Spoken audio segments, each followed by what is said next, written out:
Yo, what is going on, guys? Welcome back to another video. So this morning, we got an absolute treat. One of my favorite annual traditions, the NHL Players Association player poll dropped, where they ask a bunch of questions. Who would you trust in a singular game if you're a goalie? Who's the most underrated player? Who's the most complete player? A bunch of very fun stuff directly from every single NHL player in the entire NHL. We get the players' direct answers because as much as I like to talk about hockey, obviously getting the guys on the ice opinion on stuff is very interesting. Very interesting to see how their brains work. So without further ado, let's get into it. 639 NHLPA members. That's like every goddamn player for the most part when you think about it. That is crazy. So click to view the full results. Let's go. If you need one game, if you need to win one game, also with this, something to monitor. If Alexander Barkov retains his seventh straight most underrated player, that is by far my favorite part about this player poll. He's won it 5 straight years. He's always the most underrated player, even though his fellow players freaking love him. So Vasilevsky #1. This is very interesting because I did do a post yesterday where I said goalies I trust most in the playoffs. I had Shesterkin #1 just because he's playing better this season in the regular season as well as being better last year in the playoffs, and they were both fantastic in 2022. I understand. People said I did have Vasilevsky too low. I understand why you would say in one game you want Vasilevsky. For me, coming off a serious injury to start in the preseason that took him out the first couple weeks, hasn't really looked like the same guy. I understand from 2020 to 2022, one of the greatest 3-year playoff goalie runs of all time. So I can't really disagree with that much, considering over the last 5 years he has been the best playoff goalie. Connor Hellebuck below Sorokin is definitely interesting, considering he's going to win the Vezina this season, and Sorokin has kind of fallen off a decent amount, as well as Sorokin being solid last year in the playoffs. Saros, others, no Bobrovsky. That's interesting. I would definitely have Bobrovsky. Although I think Saros is a better overall goalie, considering what Bobrovsky did last year, I would probably have Bobrovsky over Saros. But yeah, that makes sense.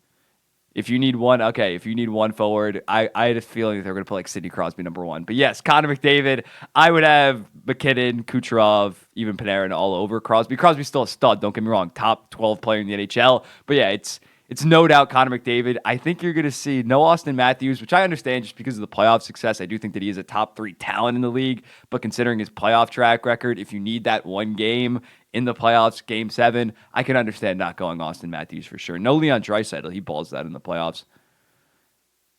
If you need one game of defensemen, who do you want on your team? Adam Fox being underrated yet again. Definitely Cale Makar's the choice here, considering he balls out in the playoffs every single year. One of the best defenseman playoff runs of recent memory back in 2022. Hedman, defensive numbers are pretty shit this year, but I do agree. Playoff Hedman, he always rises to the occasion in the playoffs, so I can definitely understand why he's second. Yossi, Quinn Hughes, #4 over Adam Fox, despite Adam Fox having such a legendary run back in 2022. Quinn Hughes, we haven't seen in the playoffs since 2020 in the goddamn bubble. I think you definitely got to have Adam Fox at least third. I can see Victor Hedman over him just because of the playoff success and playoff experience. But yeah, interesting. I'm trying to think of anybody else. Miro Heiskanen you can maybe throw in there. He has a decent amount of playoff experience at this point. Okay, though. I don't hate it. McAvoy, yeah, I probably wouldn't have there. Who's the best stick handler? Patrick Kane, baby. Showtime. I can understand that in terms of stick handling. Connor McDavid, yeah, he's pretty easily would be my #1 stick handler as well. Who else did they give votes to? McKinnon and Panarin tied. Hughes definitely has very slick hands. That's probably the best one yet that I would agree with. Patrick Kane still got it in terms of hands. Who's the most complete player? This is going to be a controversial one. I think at this point, Connor McDavid is the most complete player. This narrative formed around him from 2018 to 2020 that he didn't play defense. That's not really the case now. He does check, he does back check. He's a good defensive player at this point. And considering he's by far the best offensive player, I think you would have him. For me, maybe the most complete player that in terms of just being elite both ways, I would probably have Alexander Barkov over Sidney Crosby as well. Sidney Crosby would be in my top 10 or top 5 in this. I don't know how Anze Kopitar's up here, considering his offensive game is so much less than Crosby, even Barkov, even McDavid. But yeah, I think Connor McDavid got to be the most complete player nowadays. I'm sorry. Which player do you enjoy playing against but would love to have on your team? Yeah, Brad Marchand loves. He's like Barkov. He reigns supreme like Barkov. Barkov with the underrated category. Marchand like the Islanders and Bruins don't have too much bad blood besides obviously when they faced off in 2021. I've always liked Marchand, but I could imagine if I was an Atlantic Division team, I would freaking hate the dude. Tom Wilson. I'm surprised Tom Wilson's not higher. He's like, you just do not. You hate playing. McDavid obviously makes sense considering he absolutely burns your team, but Tom Wilson is a scary motherfucker. Who's the best breakout passer? I might have Quinn Hughes here. I'm not gonna lie. I might have Quinn Hughes as my number one. I think that the way that he can stretch the overall ice with stretch passes, he's fantastic in that regard. Cale Makar is definitely the more complete offensive defenseman, but in terms of especially with his shot. But I would have Quinn Hughes maybe here as the best breakout passer. The rest makes sense. Adam Fox, Hedman. Who's the best playmaker? Again, I would put Connor McDavid here. I definitely understand. In terms of passer, I think you could go with Nikita Kucherov as the better passer. I probably would still have Connor McDavid. But in terms of overall playmaking, finding open lanes, finding open teammates, I think Connor McDavid has to be number one still. Mitch Marner gets him fifth place, finishes fifth. That's decent. Okay. Who's the most difficult player to face in their own end? Yeah, Victor Hedman, I guess that does make sense just because 6'6", absolute beast. Yeah, I can't really disagree with that. You're in a board battle with Victor Hedman. That's utter hell. Cale Makar, okay.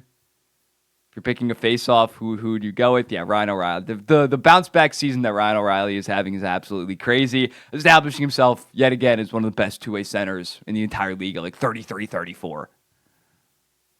Which player has the best style? David Pastrnak, William Nylander. See, this is the NHL player poll. This is why I love it. I feel like Pasta's got to be number one. Willie definitely has style as well.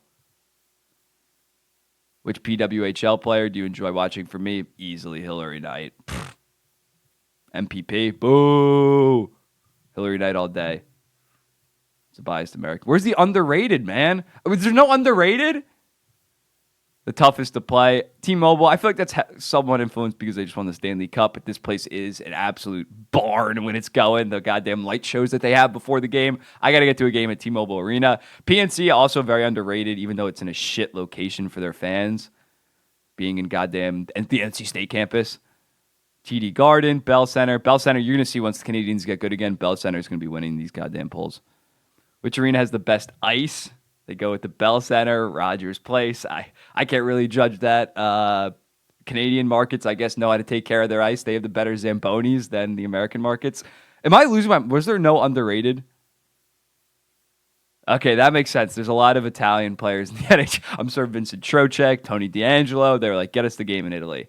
Italy would be cool. I don't know how much hockey market there is in Italy, but so many players come from Italian descent that it makes sense. Sweden, I love Sweden. They've played so many games there. England, I don't really think hockey when I think of England. I'm trying to think. My pick would be like, just play a game in Japan or something. That'd be cool. But yeah, here it is. There's no underrated, man.